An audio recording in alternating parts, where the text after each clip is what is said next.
So we need two main things from a horse. We need talent and trainability.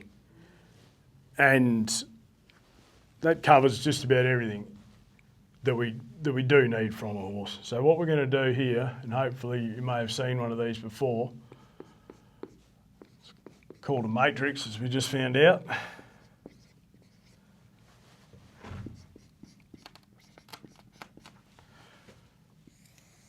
Just have our quadrants here.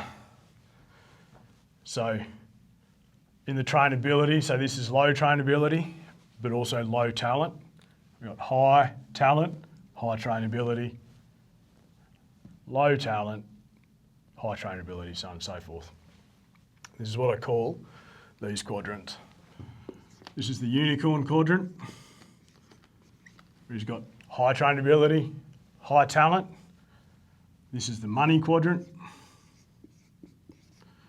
Your money horses, easy to train, not that fast, not that special at what they do, but well, jingies, they're good fun. And then up here where they got high talent but low trainability, these is the frustration horses. Right. So everyone knows what a unicorn is. But yeah, and these horses in the frustration where you're always like, oh God, I wish they were just a little bit easier. Well, you got yourself a frustration horse. And then in the low trainability, low talent, they're just your duds. Right? And you know when you've got a dud is when your horse breaker hates them, doesn't want them back, and you don't want to ride them when they get home either. Like, that's a dud. Everything else, you can sort of see the potential in them. The biggest problem is with unicorns, if you're young and dumb, you sell them because you don't know what you've got. So yeah, right, so all the horses will fit in somewhere into this quadrant, this matrix, but this is pretty coarse. So I've drawn another one here where we've got, where we can assess our horses a lot better, right?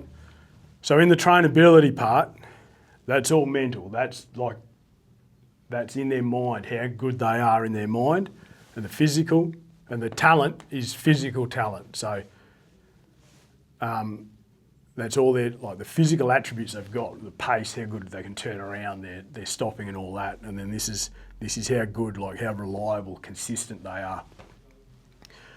Right, so you can, pretty easy, you can now like, to assess where your horse is at, you can now, like using something like this, you can, like, well, geez, I wish he was a little bit faster, right? So he's got good talent and like, oh, he's got a couple of little quirks, but in general, he's pretty good. Well, he's good and he's good, so that horse lives there, right? So the good part of this matrix is the I wish. Because if you wish your horse was just a little bit more, well, he's probably good. If you can't wish for anything more, well, he's probably high. So if you can't wish for any more sort of trainability, like he's as good at that as everything, but he's, pretty slow and he's not really that into going to work, well, he's probably got low talent, but high trainability. So he goes here. And then you've got the other option where you don't want anything more from them physically, like, they're fast, they're great, they turn around, they stop, but Jesus, it's taking you twice as long to get them going as what they should have. It's not they don't learn, but they just got bigger reactions, maybe more emotions, so they might have low trainability, but high talent. So you can put them there. And then this, sort of using this can show you where you need to, what you need to work on. There's no point training more trainability in a horse that's already really high. You need to start trying to push his physicality a little bit. Or if you've got a highly talented horse, well, you need to train their mind a bit more, spend more time on getting them soft.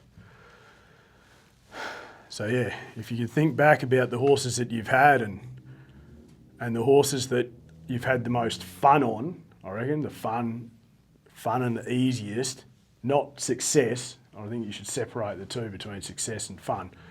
I bet you most of them are going to sit here in the good or here in the high trainability but low, right? And it's the same. So this is still they're still unicorns in this corner. They're still frustrating over here. There's still duds down there and there's still money horses there. So we can, but yeah, and these horses here, there's too many good horses in the world to ride these ones, right? They're not giving you anything back. The horse has to give you something back as well, particularly when you want to play a sport that goes fast on them.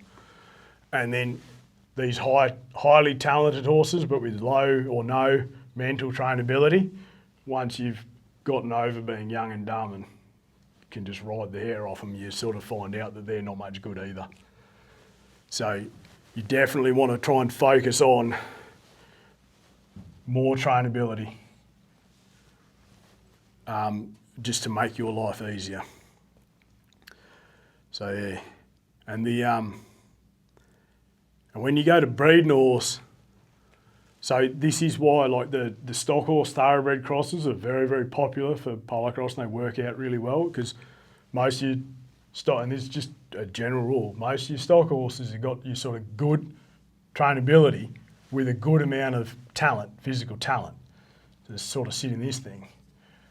And you put them over a thoroughbred horse who's generally got high physical talent but a low trainability, and hopefully your cross works out well that you can get a horse into that part of the matrix. They've got high talent but with good trainability. And for the drafters, what they love is those stock horse, quarter horse crosses, like these highly trainable little quarter horses. They want to put a stock horse over them to try and give them a little bit, like to give them the physical talent but keep the high trainability. So hopefully if your cross works out well, you can drag them up into this category of being like good physical talent with high trainability, right? But when this is just my opinion, but I think that when you're trying to, like, stallions get blamed for way too much. You can't, like, you get some really prepotent stallions that just put their mark over them, but they're few and far between. What you should assess your mare, right? So I've got a mare right there. And what do I need to improve on her? Well, she's got really high physical talent already, but I'd like her to be more trainable. So I want to go to a horse that's got that is really trainable. So, and hopefully like the stallion can shift the needle one step. Because if you start trying to go 2 steps, say I go to a really high trainability horse, but with low physical talent, if I put this stallion over that mare, could happen, but more likely, instead of going here instead of jumping a step and going into the unicorn category because they're there, right? That's too big a jump to expect. What you're probably going to get is the bad attributes of both, and now you end up here with a horse with low talent and also low trainability. So you don't want to try and jump too many steps in their breeding. You just want to try and get them to drag at one step, because if this cross doesn't work, then all you're going to get is here. So they've still got good physical talent and they've still got good trainability. So that's not really a loss. Whereas down here, if you're aiming for this, you've got a lot further to fall. And I think we blame the stallions way too much. We need a high quality mare. Makes the difference. It really makes the difference. And if you've got don't bother about breeding a horse that's in this category.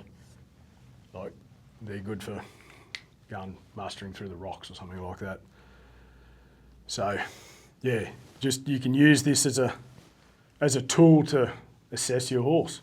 That's what it is, a horse assessment matrix. But yeah, the most important things are their mental capabilities, their trainability, and their physical talents. So try and always be pushing into the unicorn territory. Get yourself out of frustration of the unicorn, And if you get these money horses, then like they're good. They're really good because you can sell them quickly for a lot of money. Righto, so hopefully that works for you.